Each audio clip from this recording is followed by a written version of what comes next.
2, we can get started. If everyone can please mute themselves, that would be a good help. I see a lot of people not muted.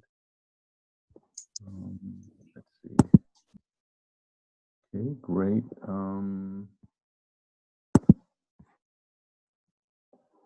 Oops, I think I accidentally muted Martha. Sorry.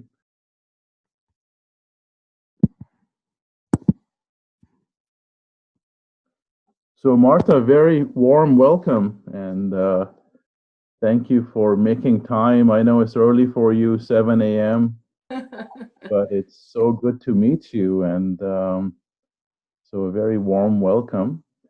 And Martha, as an introduction, many of our friends here don't know you, although I see our friend Reina. I think Reina knows you really well. Hi, Reina. Hi, Reina. Good to see you. Oh, that's nice. Yeah.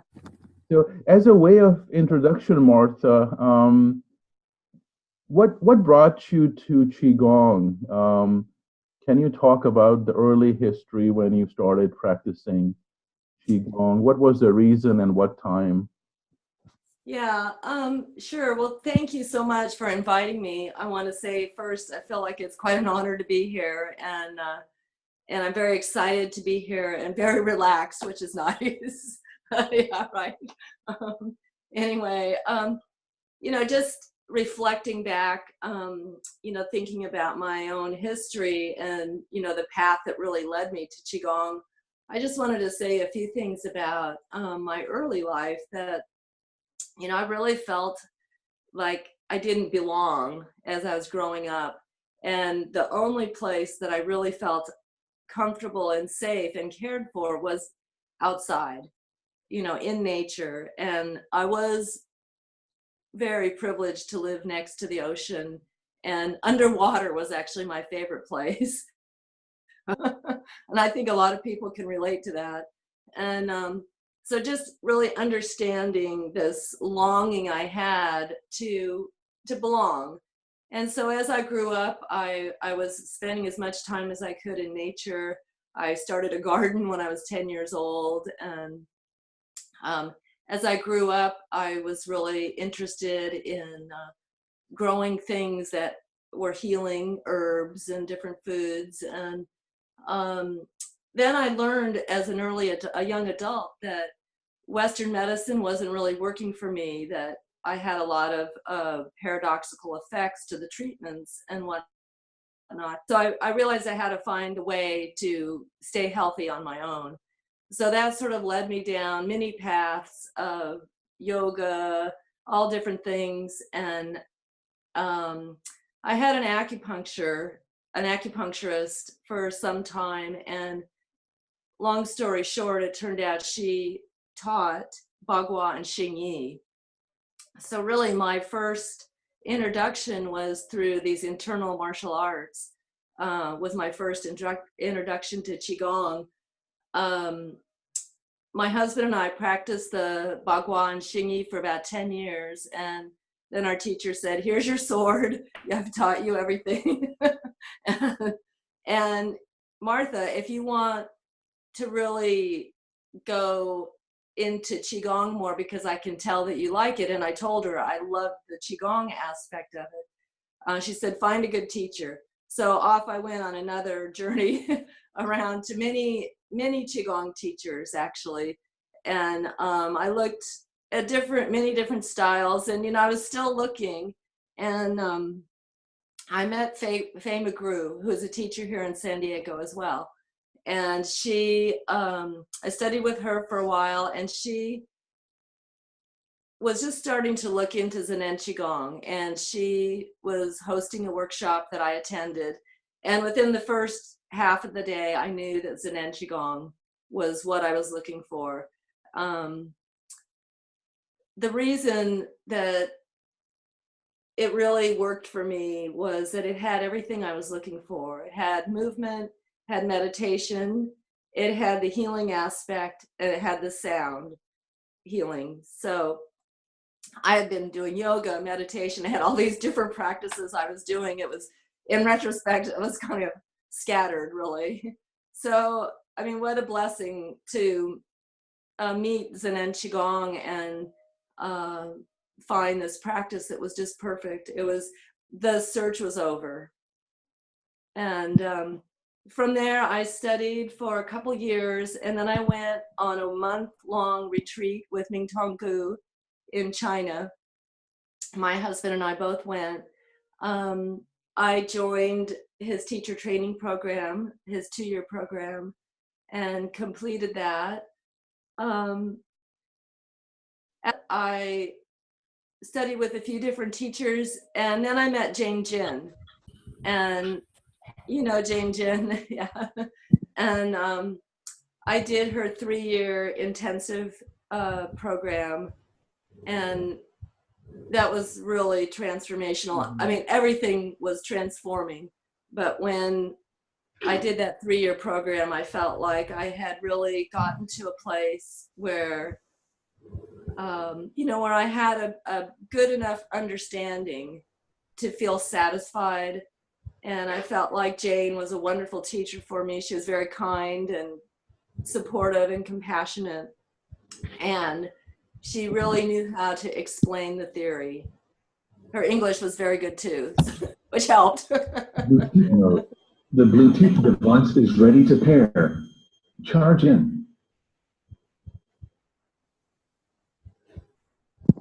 Sorry, someone left their mic on, but that's okay. Yeah, Jane is, I think she's one of the original teachers that wrote that now famous book, Abundant Life. That's way back in the Yeah. late 1990s, I believe. And yes, as a matter of fact, I looked the other day. I was curious when it was published, and it's 1996. wow, yes, Yeah. incredible, yes. Yes, she was in the U.S. as a visiting scholar when she wrote it, and she had a little apartment in an attic of a house, and she told me the story of how every night she'd come home from work and work on that book late into the night. Yes. So I did some research on Jane Jin, but she's hard to find. I mean, especially these days. She has a teacher who was a student of Dr. Pong, and he's very mystical. He, from what I read from her website, he meditates in a cave, and then she joins him for long periods of time. And then her teacher also has written extensively many books, but they're all in Chinese, I think. right, right. Old Taoist. I know. Actually, Jane lives in Toronto. Yes. And she's not teaching now. Yeah. In fact, I text or emailed with her before this interview because I knew she wasn't teaching, and I didn't know if she wanted to kind of fly under the radar. And she said, no, it's fine. Yes. She's working, actually. She's an engineer. Oh wow. Yeah. Yeah, and she's working, and actually her teacher, who was a student of Dr. Pong's, has since passed away. He passed away. I think it's been about a year and a half. Year and a half. Yeah. Yeah. Interesting, because I tried sending her emails trying to interest her in our Chi channel, but she never replied. Yeah. Yeah. That sounds like her. Yes. Yeah, she's really, really busy, and she said until she can retire, probably maybe 5 years, I don't know. Yes. She's not going to be teaching. So yes, she kind of teaches things a little bit differently than every teacher does. Yes. Every teacher does. And you know, I think what I really value the most that I got from her was her ability to explain the theory. And her kindness. Yes. She's very dedicated, and yeah, her teacher is a little mystical. He was a little interesting. I was following her, let me just say that. Okay. Yeah. Yeah. Yeah. I So think anyway, after, should I continue? Yes, please. Yeah. so after I completed that class with Jane, there was a core of us, about a dozen people who completed that. We continued actually studying with her for a total of about 6 years. And every Sunday morning, actually, we would meet at 6 a.m. California time, 3 a.m. Hawaii time. and so that was really a super valuable time in my life. And when I came back from China the first time in 2005, we were in Hawaii because we have a place there and we teach over there. Many of our friends there said, "What are you guys doing? You look amazing and you look so happy. We want to do this too." So that's how I really started teaching, was just out at the beach with some local friends and through the coconut wireless, you know. And then it grew from there. In 2007, we built a studio here on our property in California. We have kind of a big property in rural northern San Diego County. Nice. And we built a straw bale building that's really beautiful. And we have our weekly classes there. And it's, you know, I feel so privileged because I feel like so much of the bounty and beauty and wonder in my life is because of Zen and Qigong. Yes, absolutely. And then you also traveled to Hawaii quite a bit, right? Yeah. In 2003, we started going over regularly and doing workshops and retreats there. And we had our retreat last November there. Mm-hmm. We did an annual retreat there in a beautiful location that actually turned out, I didn't know this when we found our place there, but it's in one of those energy vortexes, of course. Mm-hmm. It's at Kealakekua Bay, if anybody knows that, South Kona, the Big Island. And yeah, so it's a very special place.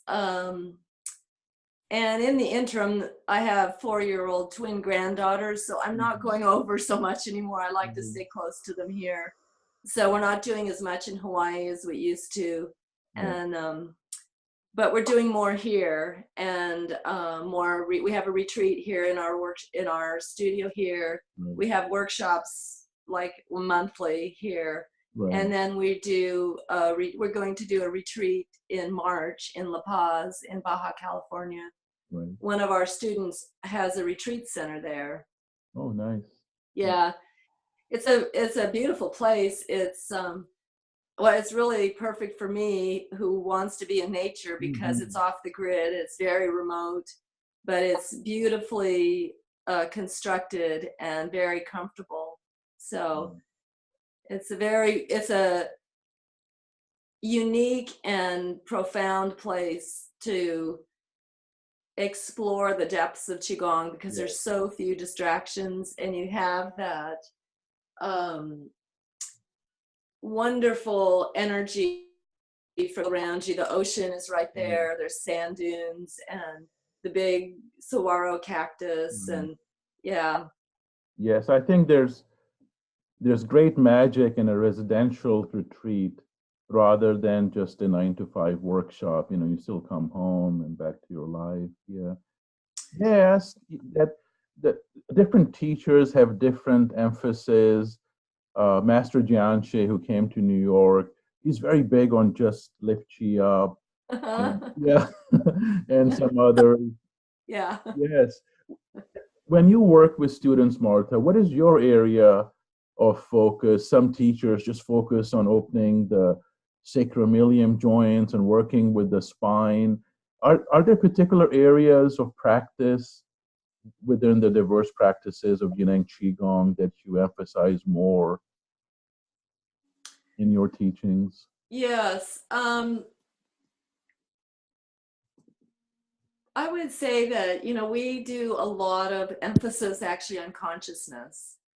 I would say that people that come to our community are relatively healthy, but they want to live a more conscious life. So I mean, that's just what I've been noticing. You know, I hear other teachers talk about, you know, people that are very sick that come to them, and it's just, that's not what's coming to our studio. Yeah. Our studio seems to be really focused on trying to awaken, trying to really stop the suffering, really, of our mind that goes Work. on and on. So when Yuan Tong Liu was just here, we asked him to focus strictly on conscious healing through Zen and Qigong.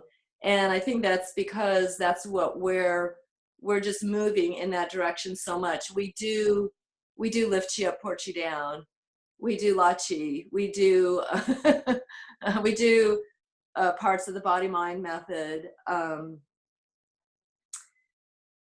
Started adding the chi squats now back in. We Yeah. sort of let those fall away. And then also Jane Jin taught me a breathing exercise that was very, very helpful to me.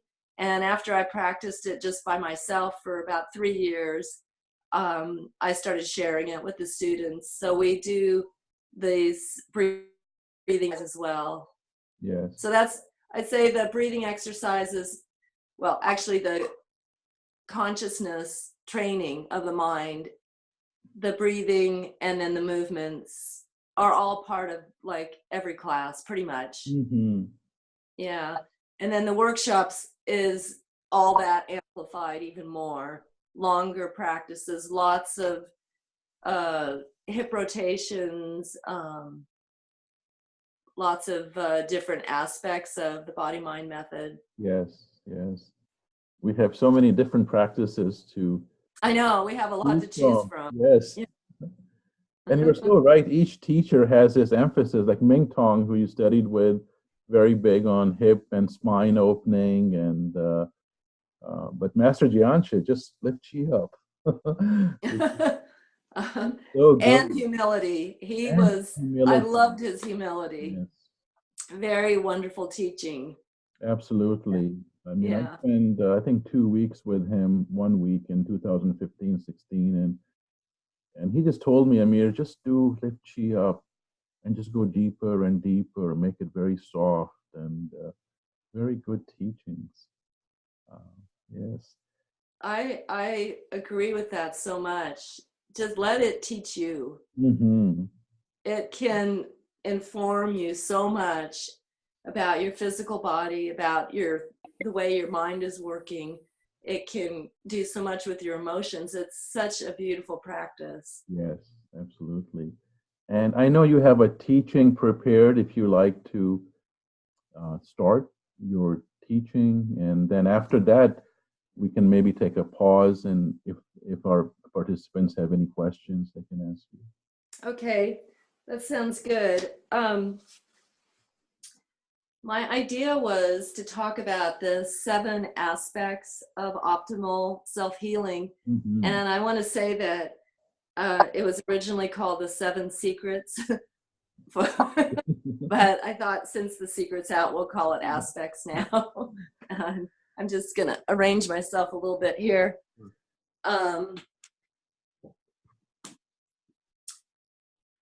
I feel pretty confident that most of you know these quote aspects or secrets for optimal self-healing. And this information is really from, well, first of all, it's an article that I wrote. It's on my news, or it's on my website. If you guys want to refer back to it later, you're welcome to go to my website and go to articles, and then you'll see like about 6 or 8 pages of article titles. I think this is on the 2nd page. I think this is about a year or so ago that I wrote this. And it's based on some notes I took from a lecture of Jane's. And so this is where this is coming from. And at first I was a little, kind of like, oh, here's the formula. But, and I had a little skepticism because, you read these headlines, the 9 keys to health, all these different things. But after I really dove into each one of these aspects, I realized that this was a very profound information. And it wasn't trivializing the importance of all these steps. And they're not necessarily that you do them in order of 1, 2, 3. They're kind of all happening at the same time, or different ones will be more predominant at different times in your life. So let's see here. I think by taking in this information, it can really benefit you to deriving the most out of your own self-healing. So the first one is strong belief, and believing that we can heal is really the crux of the matter here. So I'm going to just read some of Jane's actual words. And she said, "You must believe without doubt from the bottom of your heart that you have the ability to heal. You have to believe in your own mind power. You are the master of yourself. You are the governor of blood and life chi." So I've noticed that with my students that this is almost the biggest thing to overcome, is this believing that you can heal, and also understanding what does it mean to heal. It means something different for most people. And I have a student who has a lot of physical problems, but she's the happiest student we have. And she, if you ask her about her, I mean, her physical problems are evident by looking at her. If you ask her how she's feeling, she's like, "Oh, I feel so great. I'm so happy." She is not bothered by this. So to me, I would say she is totally healthy because she's not bothered by this. And she has a very strong belief in healing. So for some people, it can be physical health, as you know, mental health, and balancing and harmonizing your emotions. I think it's really important that we continually remind ourselves that our ability to heal is inherent. So in other words, you know, one of the most simple descriptions is you cut yourself with a knife when you're cooking and you press on it for a minute and it heals. It's like a miracle. But we forget this when we're feeling bad, when we don't feel well, if we're in pain. It's just particularly difficult to believe in your abilities to heal. So we have to keep cultivating these thoughts. We notice that we get afraid. We notice that we have thoughts of, what if I don't heal? Is this how I'm going to die? Or what will it lead to? Will I be in the hospital? On and on and on. So watching our thoughts so that we can cultivate the belief of our ability to self-heal. Let's see.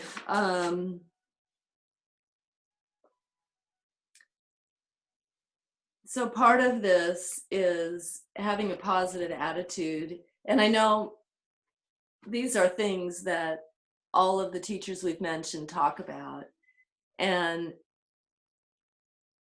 But having this positive attitude, it's like, if you can choose your attitude, why not have a positive attitude, is the way I see it. It's not about making everything, just love and light. It's not about minimizing the problem. It's about having a positive attitude whenever you can. So that kind of ties into the strong belief as well, because your strong belief is affecting your attitude and vice versa. The third one is commitment to persistent practice. And I think people here know about persistent practice. I see some yes, head shaking. um, and I don't know, for myself, at this time in my life, I feel like the persistent practice is all happening up here. um, and you know, there's just no way around it. You have to practice. The next one, number 4, is rational combination and good balance. Now, this is referring to the different types of practices that are available to us. So, in other words, you wouldn't, you know, maybe do one practice, only one practice forever. So you would feel how your body's doing. You may notice some areas that you're feeling weak, so you would adjust your practice accordingly. You wouldn't give up the opportunity to spend time with your family or go out on an outing with your friends because you have to practice. So you have to be rational and you have to weigh it out. What is going to create balance for yourself? What's going to really support you? Let's see. Also, different people find that certain practices are more effective for them. So you have to be aware of that and not push yourself too hard to do a practice that really doesn't feel like it's benefiting you. So you have to listen carefully to your body, listen to the information that you're receiving, and allow that information to inform you. The 5th one is group practice. So I think everybody has had the experience of walking into a group and being enveloped into the amplified chi field. So whenever you can, you're encouraged to practice with a group. That was such an important aspect of Dr. Peng's way of supporting people, is the group practice. It's such a unique aspect of Zen and Qigong. Connecting with each other. There's a few students I have who say, if nothing else, they come for the community. And we have a beautiful community here now and in different places all over the world. And it is super healing, super supportive to be with people who are like-minded. Okay. This one, number 6, change your lifestyle. I kind of expect that everybody here has a pretty good lifestyle, and this is most clear in Jane's words, so I'm just going to read it. You must get rid of your bad habits, harmful diet, too much sex, drinking, and nightlife. You have to change your bad habits. For very serious illnesses, you should not drink alcohol, have sex, or eat food with too much nutrition. Very interesting. Okay, and number 7 is mind cultivation. So we know that the movements and the meditation the practices are just a part of the self-healing. And this mind cultivation is kind of what we were talking about earlier with the belief. I feel like there's a very strong correlation between the two, because the mind cultivation is where we keep coming back to what we want. And teacher Yuan Tong Liu really emphasizes intention. And I agree with that. I think that creating an intention and engaging it with each practice is very important, but also making every moment, if you can, every conscious moment, every aware moment of your life fueled, shall we say, or influenced by that intention. So this mind cultivation is equally, if not more important than cultivating the physical aspects. Jane reminds us that we need to be tolerant, practical, and realistic. It is important not to be too ambitious or too picky about things around you. Keep a peaceful mind. It helps to not be tempted by things you cannot reach, so you aren't dissatisfied all the time. Be satisfied. So those are very simple words, but very powerful if you live by these words day to day, in and out with your life. It creates so much more peace. So for me, I have come to know that these aspects for self-healing are very profound, that they can actually be revered as a path for self-healing. And it provides a solid foundation for new students and long-term students to remember how to continue your self-healing. That by taking these 7 aspects to heart, that you can truly transform your life. So I just want to go back a little bit to intention, because this was not on her list of the 7 aspects, but I want to add it in. We'll make it 7A or whatever.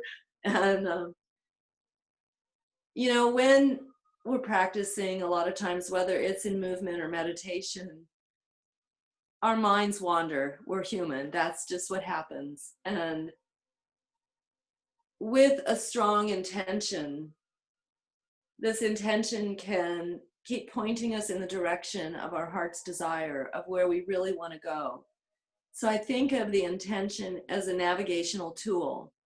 So for instance, when your mind is spinning off and you notice that that's happened, that noticing is the trigger to navigate your way back to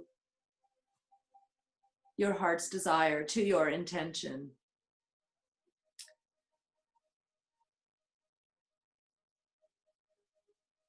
I feel like the aspect of working with intention is,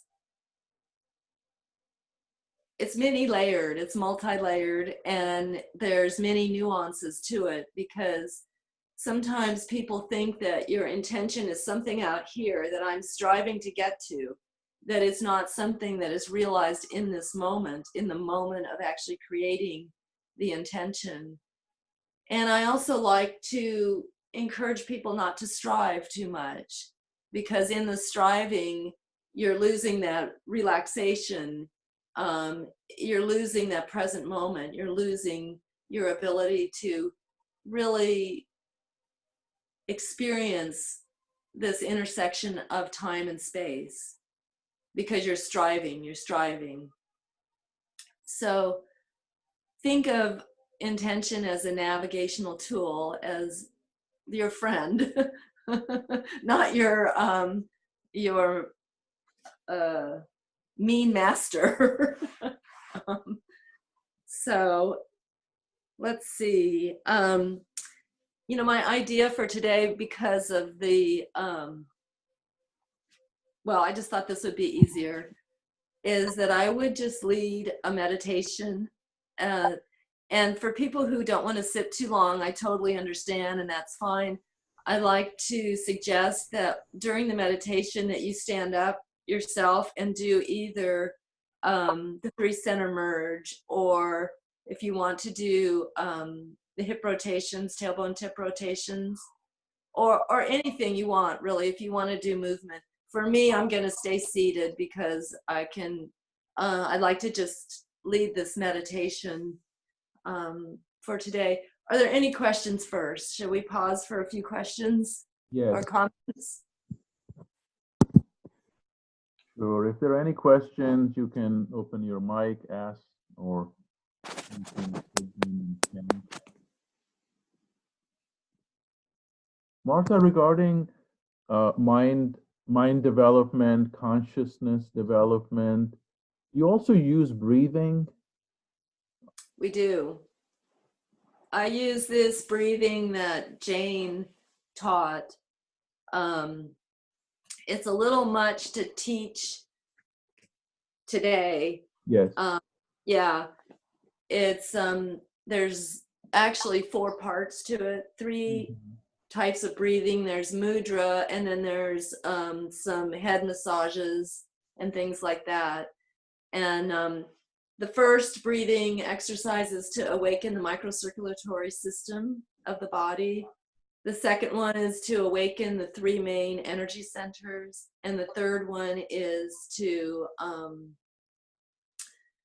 give your organs an internal massage, which they love, I'll tell you. Yeah. And and then there's some head massage between each of the breathing exercises that are to awaken the meridian system of the body. Yes. I think a while back I got hold of some material that Jane teaches, and the breathing was quite interesting, very complex. Yeah. Yeah, it seems, once you learn it, it seems piece of cake, but there's a little bit of a learning curve. I do have a YouTube video that describes, goes through the whole thing. It's about a 15-minute video. And if anybody is interested in it, you can get it by subscribing to my newsletter. Yes. And when you subscribe to my newsletter, I'm trying to remember how this all works. Okay, you subscribe to my newsletter, you get a free ebook that has a lot of the articles. Then a few days later, you get an email that has a bunch of links to all kinds of information. A lot of it is beginner information, so everyone would be familiar with it. But in those links, there's a link to that YouTube video and also a written description of how to do the breathing exercises. Yes. I listed in chat your website, and I would encourage everyone to just put your email, subscribe to your newsletter. And truth be told, that's how I found you, Martha, through your wonderful website. And Thank you for doing that. Yeah.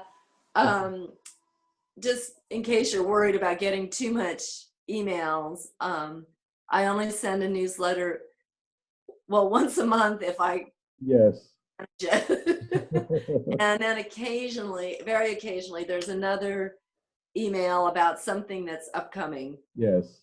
So you won't get a lot of stuff. Right. Yeah. And most of the time I write an article for the newsletter, so there's something helpful. Not always, but often, especially if you look back at the old newsletters, there's a lot of information. Yeah. Thank you. Great. So I think if you like, we can start with meditation. Okay. I want to ask you, can you hear the music that's playing? Not at the moment, no. Maybe turn it up a little bit. Okay.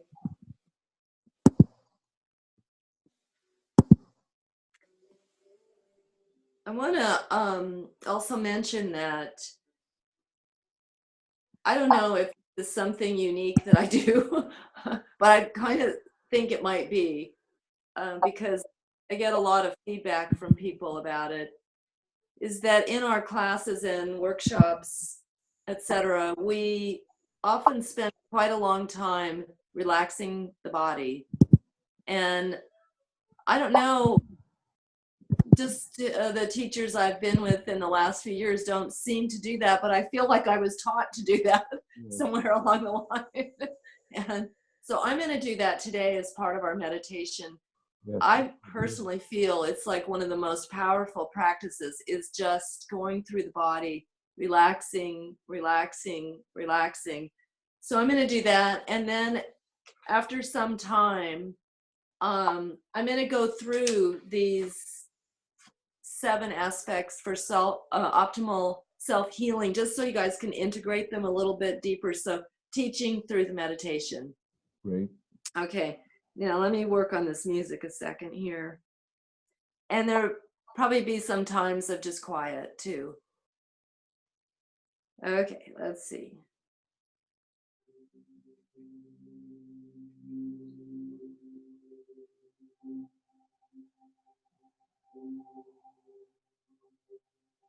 It's just very faint. Maybe turn it up a little bit more if you like. Or oh, now it's good. Okay.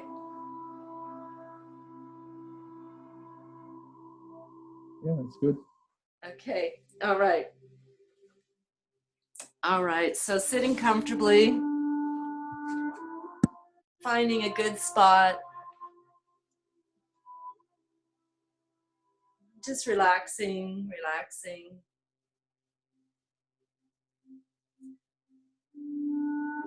And, you know, even if you'd like to lie down, that's totally fine.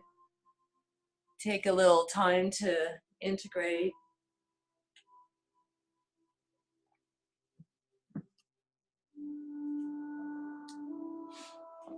So just softening your gaze.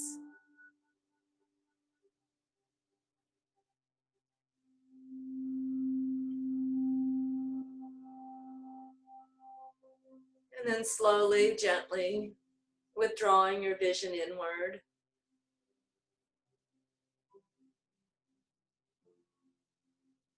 Just relaxing your whole body. Adjust your posture if you like, so that Bai Hui is reaching up gently into the blue sky above. Visualize and feel your feet connected to the earth. Chin is slightly tucked back towards your Adam's apple.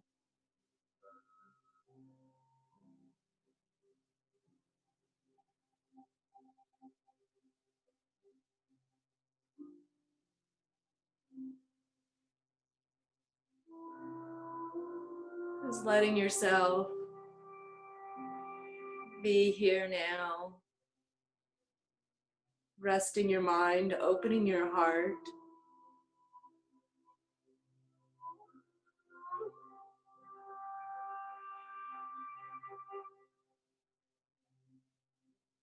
And engaging your mind's strong focus as you begin relaxing your body from head to toe.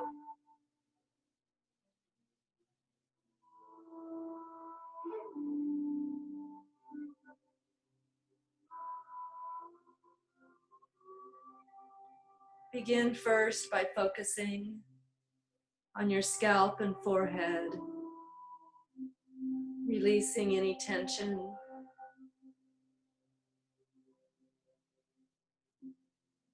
Relaxing your eyes, your ears, your nose and sinuses.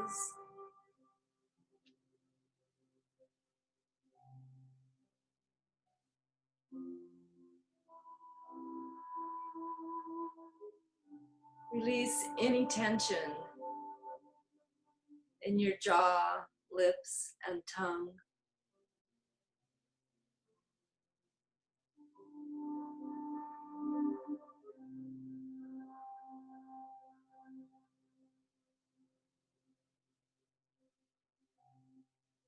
Now focus on relaxing your brain and brain center.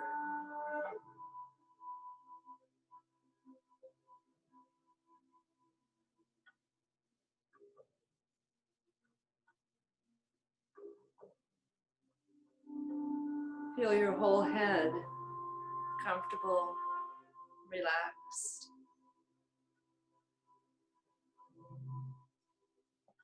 And allow that feeling of relaxation to move down into your neck.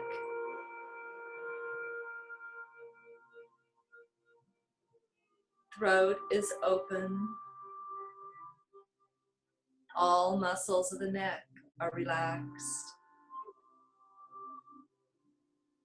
Neck vertebrae are aligned in the natural state.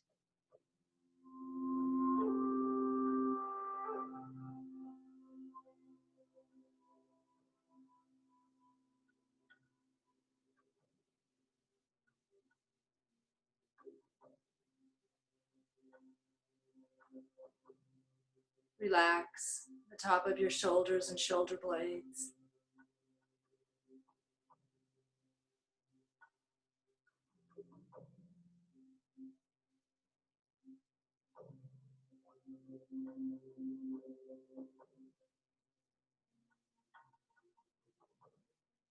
Release any holding or resistance in your upper arms, elbows, forearms, wrists, and hands.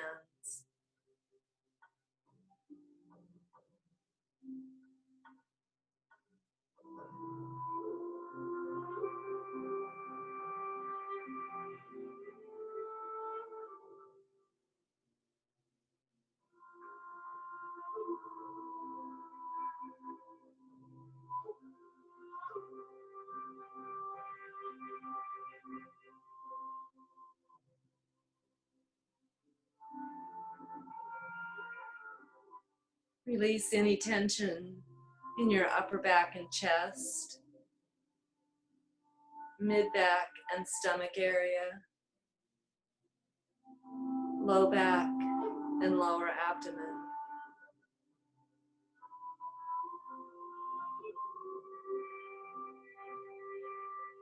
Going inside, relaxing your whole spinal column, relaxing your organs, all vital organs relaxing, liver, heart, pancreas, spleen, lungs, and kidneys, all relaxed.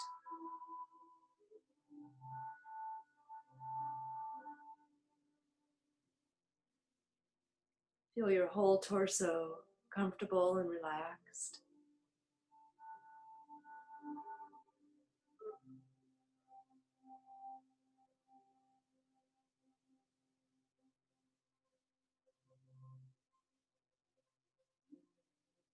Relax your hip joints, thighs, knee joints, calves, ankles, and feet.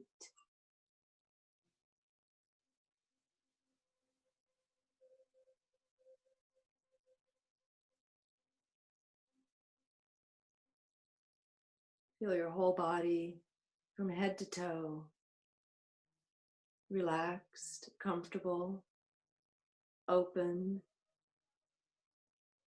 relaxed down to the cellular level,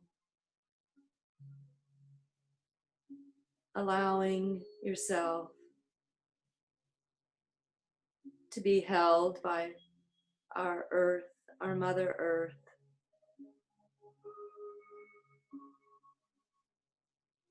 Connected, supported, so that we may relax even more deeply.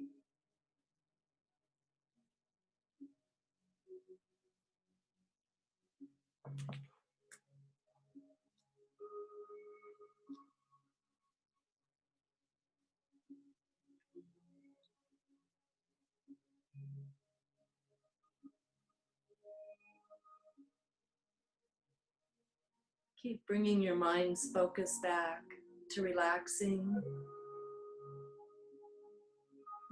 your body,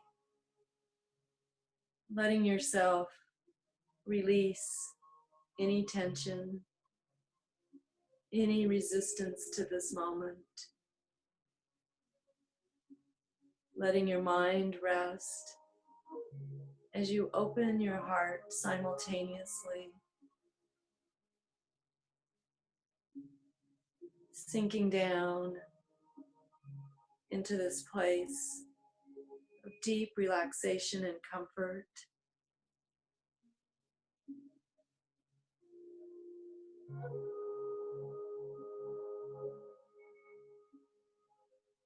Heart, mind, and body are awakened in this moment, relaxed as one.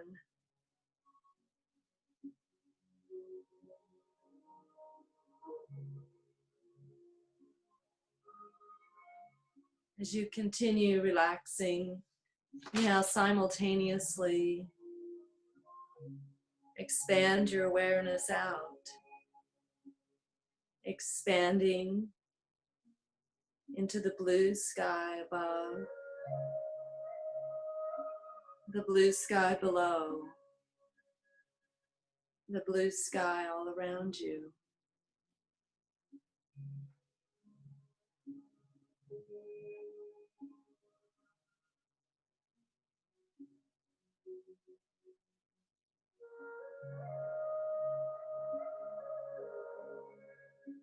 Keep letting go into the spaciousness of this moment.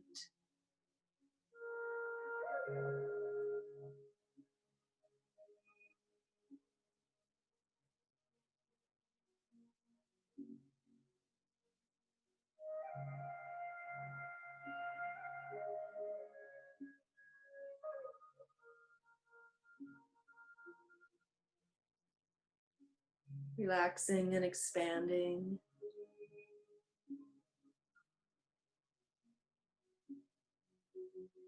Allowing your awareness to merge effortlessly with the primordial chi, with the vast ocean of primordial chi.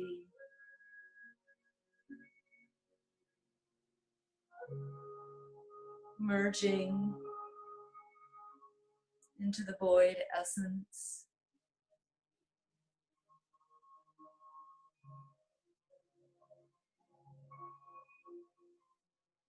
Keep relaxing.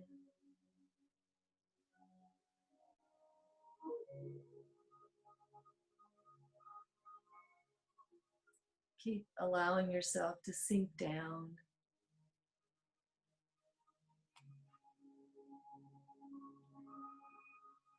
To open to this moment, to the ocean of chi, increasing, strengthening your capacity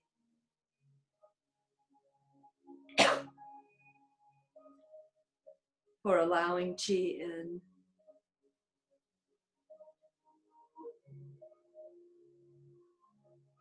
Keep opening the door, inviting chi in.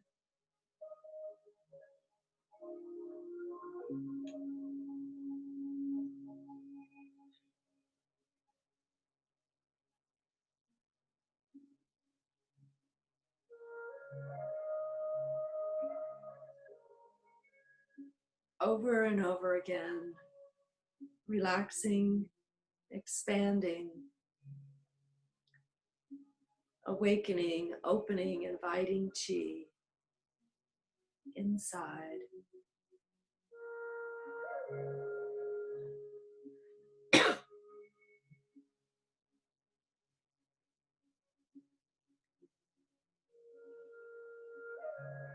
And now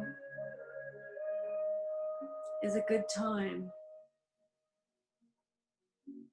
to either connect with your main life intention or to engage in creating an intention for yourself, perhaps just for our time together today or for the rest of the day, the week, whatever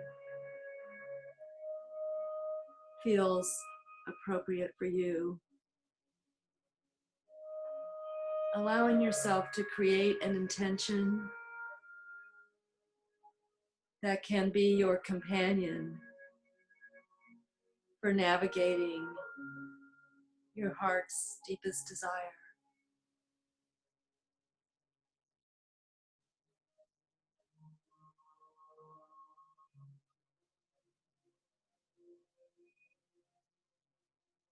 Integrating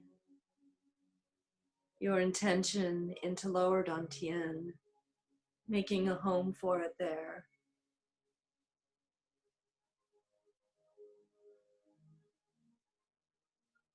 As dantian fills with abundant chi, including your intention.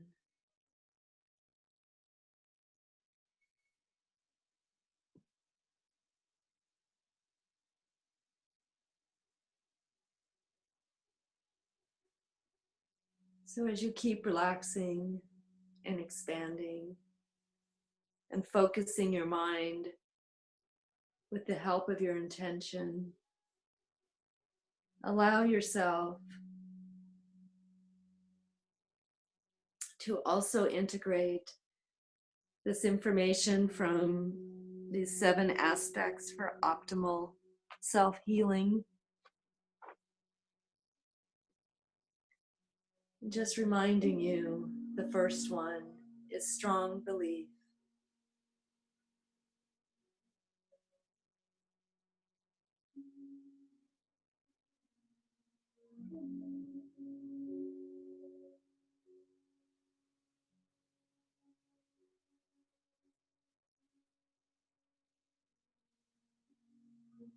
We are receivers of information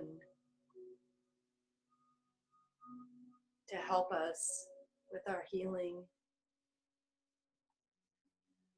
We are receivers of energy from our teachers, from the natural world, and from healers. We can receive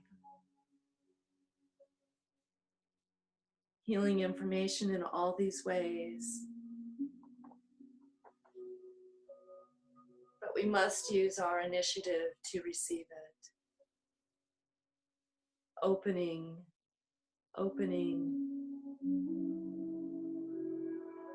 to your strong belief in your ability to receive healing information. Inviting Qi in, the Qi that carries the pure life force energy, the information for healing.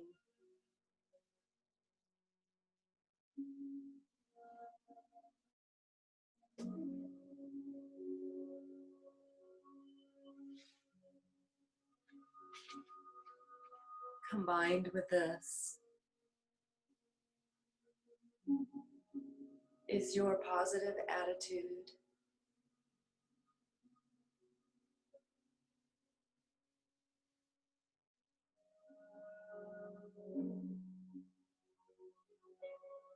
Just take a few moments to understand yourself in this way, in your attitude.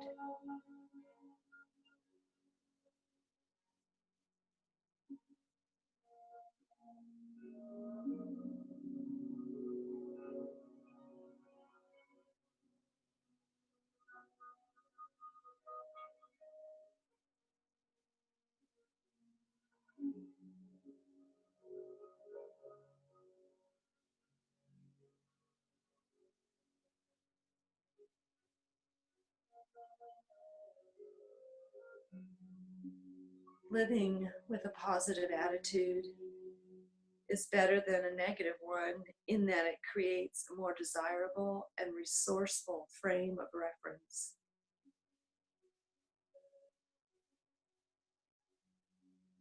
Believing that you can empowers you to take effective action. In truth, it is the action, not the thought, that is important. Rather than cultivating the capacity to think good thoughts, cultivate the ability to choose what thoughts are useful and which are not.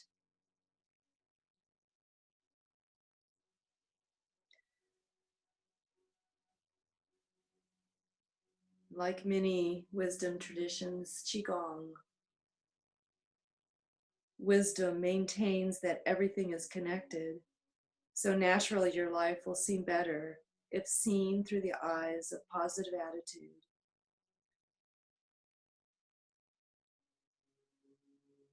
If you are kind, people will be kind to you. This positive way of looking at life liberates our mind and our heart.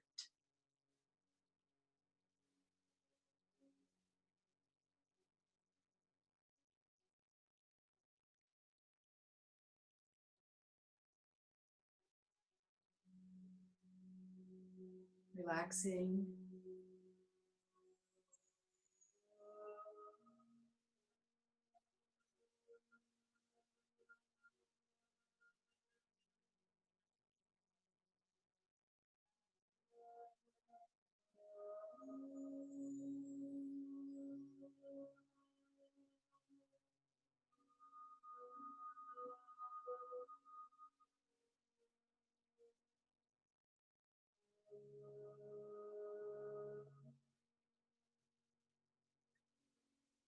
Now,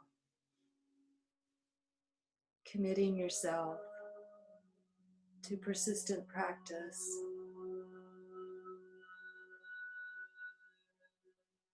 practicing, remembering to believe that you can heal, practice, committing to practice, a positive attitude.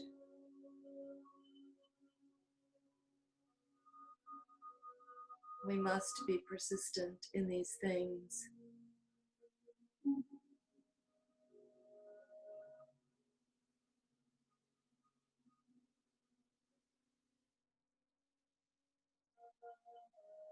Remember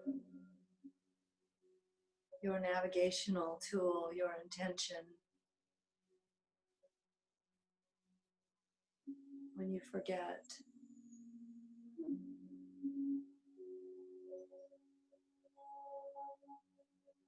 let that forgetting be your trigger,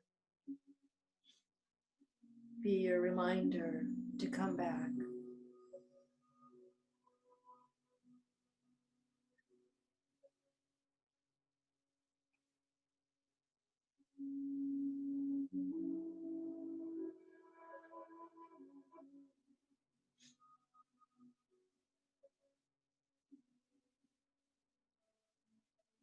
Opening and relaxing.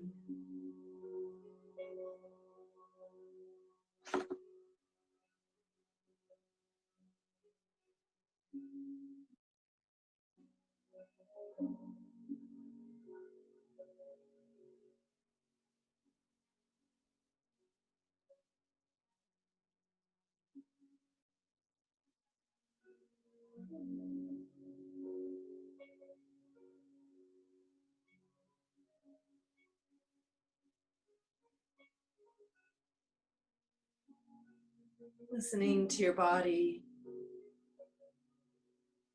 the wisdom of your body will help you create a rational combination of practice, will help you continue balancing your practice.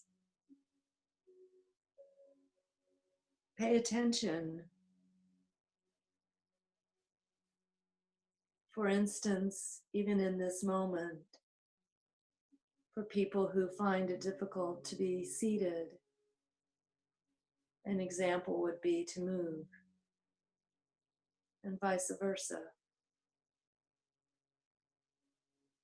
So listening to your body's wisdom, believing in the information that you receive, particularly when you first receive it.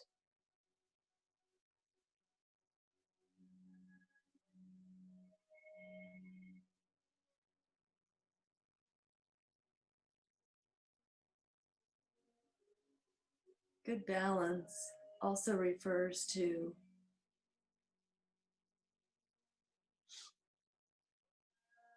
nourishing your body with good food, plenty of rest. These are some of the most basic laws of nature.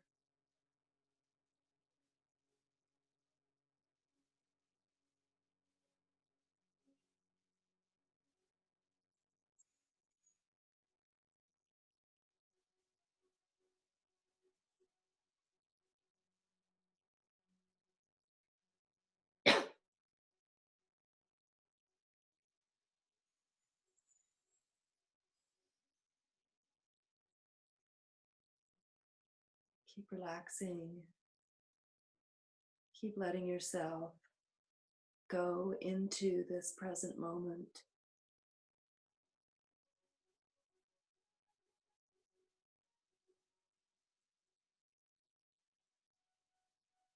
Go into the amplified chi field of our group at this moment,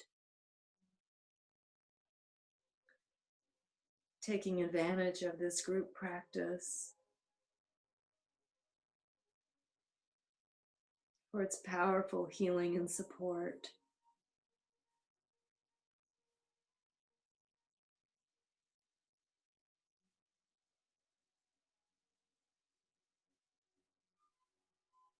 It is a powerful teaching and learning method that is so unique to Zen and Qigong. It's such a special privilege we have to be together, to connect together in this way, to experience the support, the kindness, the wisdom, and the love that awakens during our group practice, that strengthens our connection to each other, to our family, to ourselves, to all living beings.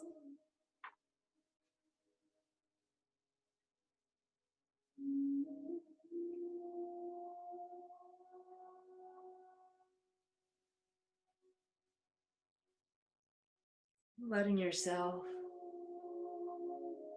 deeply relax into this group chi field.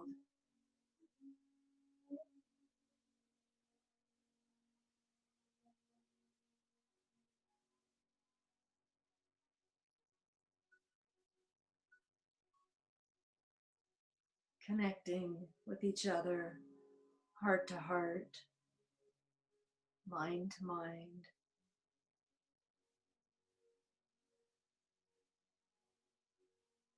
Awakening to the beauty and wonder of this time together.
Continue cultivating your mind.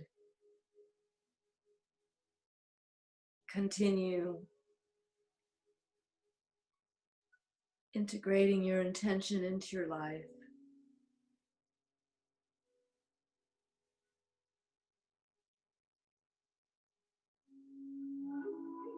Cultivating tolerance, generosity, forgiveness,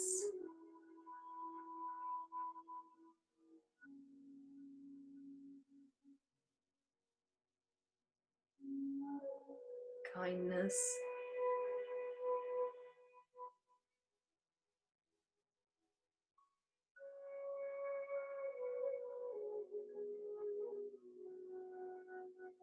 making these aspects and many more part of our group intention for creating a better world, making our families, our communities, better places through kindness and tolerance. for ourselves and others.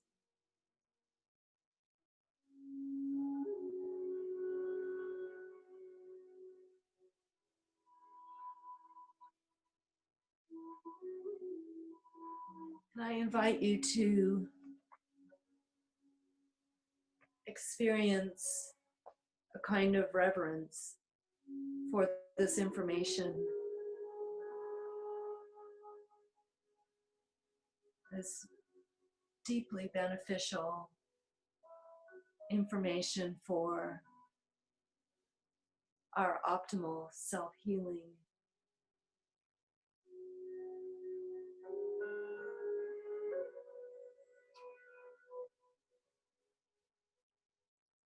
Entire being is absorbing, integrating.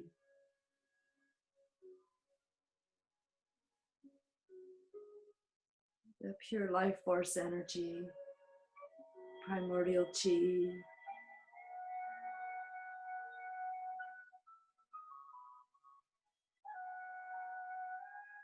Keep relaxing. Keep expanding. Inviting chi in like a welcome guest at the door.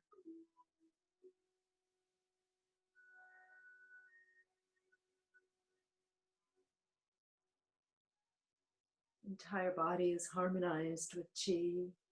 Entire being is harmonized with chi.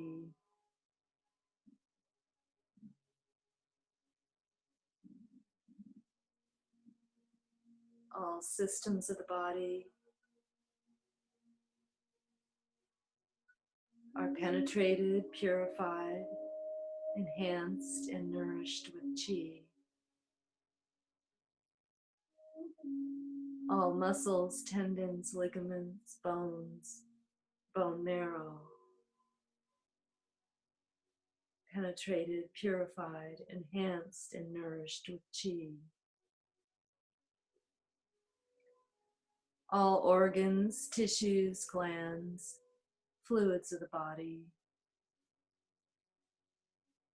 penetrated, purified, enhanced, nourished with chi. Entire being is functioning in the natural state. Entire being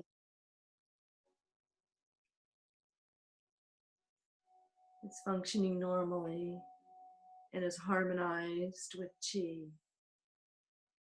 Harmonized with chi. Harmonized with chi.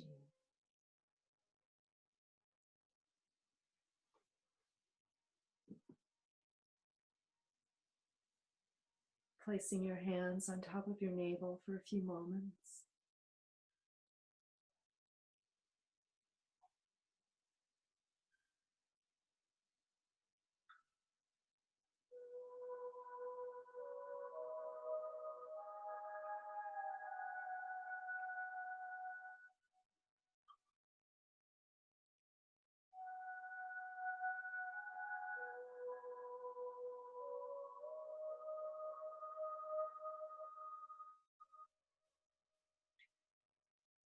And now slowly, gently, releasing hands, opening eyes, bowing if you like, cultivating more gratitude. And then I like to beautify my face, rubbing your hands together, allowing the warmth in your palms to penetrate into your face. And because we're in winter season, I like to do my kidneys too.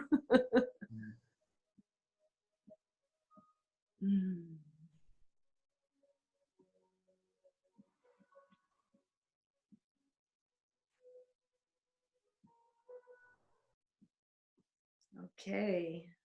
Oh. Very beautiful practice, meditation. Excellent. Thank you. Great. Thank you so much, Martha. That was just wonderful. You're welcome. It was, I really felt like we were very deeply connected. It's really nice to practice with you guys. Yes, absolutely. Thank you for making time. And Sure. I'd like to say thank you to you also, Amir, for organizing every week to get wonderful teachers to share with us. oh, you're welcome. Yes, and with my dear friend Martin. Yes, it's a team effort.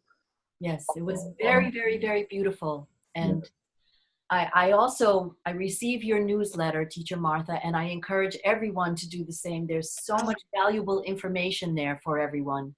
It's really. Thank you. Yes. Thank you. I hope to come to California or Hawaii one day and meet. I hope so too. Yeah, let's go, Ellen. Are there any questions about anything?